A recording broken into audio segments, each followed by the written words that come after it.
നമസ്കാരം. അഫ്ഗാനിസ്ഥാൻ പാകിസ്ഥാനെതിരെ നടത്തുന്നത് ഇന്ത്യയുടെ നിഴൽ യുദ്ധമെന്ന് പാക് പ്രതിരോധ മന്ത്രി ഖ്വാജ ആസിഫ്. തീരുമാനങ്ങൾ എടുക്കുന്നത് അഫ്ഗാനിസ്ഥാനിലല്ല, ഇന്ത്യയിലാണെന്ന് പാക് മന്ത്രി ആരോപിച്ചു. അഫ്ഗാൻ പാക് സംഘർഷങ്ങൾ വർദ്ധിച്ചു വരുന്ന സാഹചര്യത്തിലാണ് ഗുരുതര ആരോപണവുമായി ഖ്വാജ ആസിഫ് രംഗത്തെത്തിയത്. സംഘർഷഭരിതമായ അഫ്ഗാൻ പാക് അതിർത്തിയിൽ നിലവിൽ താൽക്കാലിക വെടിനിർത്തൽ പ്രഖ്യാപിച്ചിരിക്കുകയാണ്. ബുധനാഴ്ച കാബൂളിലും കാണ്ഡഹാറിലും പാകിസ്ഥാൻ നടത്തിയ വ്യോമാക്രമണങ്ങളിൽ കുറഞ്ഞത് 15 സാധാരണക്കാരായ അഫ്ഗാനികൾ കൊല്ലപ്പെടുകയും 100-ലധികം പേർക്ക് പരിക്കേൽക്കുകയും ചെയ്തിരുന്നു.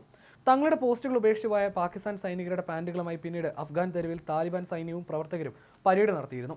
ഡ്യൂറൻസ് ലൈനിന് സമീപം പാകിസ്ഥാൻ സൈന്യം ഉപേക്ഷിച്ചു പോയ സൈനിക പോസ്റ്റുകളിൽ നിന്ന് കണ്ടെടുത്ത ഒഴിഞ്ഞ പാൻറ്റുകൾ അഫ്ഗാനിസ്ഥാനിലെ കിഴക്കൻ നംഗർഹാർ പ്രവിശ്യയിൽ പ്രദർശിപ്പിച്ചു. അതിർത്തി പോസ്റ്റുകളിൽ നിന്ന് പിടിച്ചെടുത്ത പാൻറ്റുകളും ആയുധങ്ങളും താലിബാൻ പ്രവർത്തകർ പ്രദർശിപ്പിക്കുന്ന ചിത്രം BBC-യുടെ അഫ്ഗാൻ മാധ്യമ പ്രവർത്തകനായ ദാവൂദ് ജുൻബിഷ് എക്സിൽ പങ്കുവച്ചു. ഇതിന് പിന്നാലെയാണ് ഖ്വാജ ആസിഫിന്റെ പ്രതികരണം.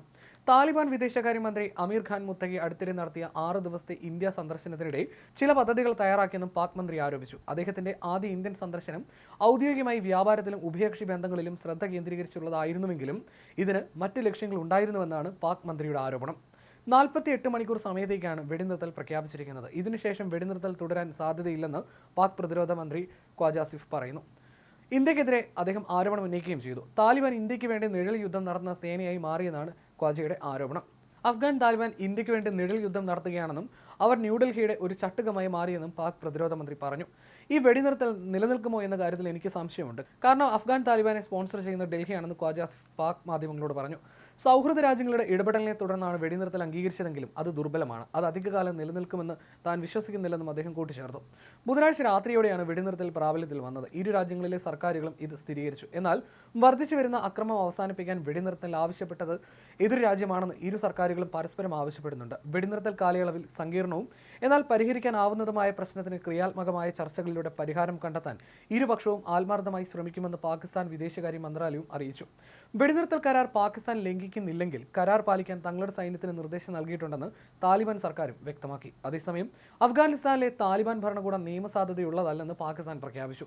ഇരു രാജ്യങ്ങളും തമ്മിലുള്ള സംഘർഷത്തിന് പിന്നാലെയാണ് 2021 മുൻ നിലപാടുകളിൽ മാറ്റം വന്നത്. അതേസമയം അഫ്ഗാനിസ്ഥാനും പാകിസ്ഥാനും ഇടയിലുള്ള സംഘർഷം അവസാനിപ്പിക്കാൻ താൻ മധ്യസ്ഥത വഹിക്കാമെന്ന് US പ്രസിഡന്റ് ഡൊണാൾഡ് ട്രംപ് അറിയിച്ചു. ഇരു രാജ്യങ്ങളും തമ്മിലുള്ള പ്രശ്നങ്ങൾ പരിഹരിച്ച് സമാധാനം പുനഃസ്ഥാപിക്കാൻ താൻ തയ്യാറാണെന്നും അങ്ങനെ ചെയ്യുന്നത് ഒരു ബഹുമതിയാണെന്നും ട്രംപ് വ്യക്തമാക്കി. ദിവസങ്ങൾക്ക് മുമ്പ് കാബൂളിലുണ്ടായ സ്ഫോടനങ്ങൾക്ക് പിന്നാലെയാണ് അഫ്ഗാൻ പാകിസ്ഥാൻ സംഘർഷം രൂക്ഷമായത്. കാബൂളിലെ ആക്രമണത്തിന് പിന്നിൽ പാകിസ്ഥാനാണെന്നാണ് അഫ്ഗാനിലെ താലിബാൻ ഭരണകൂടത്തിന്റെ ആരോപണം. ഇതിന് പിന്നാലെ പാകിസ്ഥാന് നേരെ താലിബാൻ സൈനികർ രൂക്ഷമായ ആക്രമണം അഴിച്ചുവിട്ടു. 58 പാക് സൈനികർ ഏറ്റുമുട്ടലിൽ കൊല്ലപ്പെട്ടതായി താലിബാൻ അവകാശപ്പെട്ടിരുന്നു. ഇതിനൊപ്പം പാകിസ്ഥാനി താലിബാൻ എന്ന സംഘടന പാകിസ്ഥാനിലെ പോലീസ് ട്രെയിനിംഗ് സ്കൂളുകളിലടക്കം ചാവേർ ആക്രമണവും നടത്തി.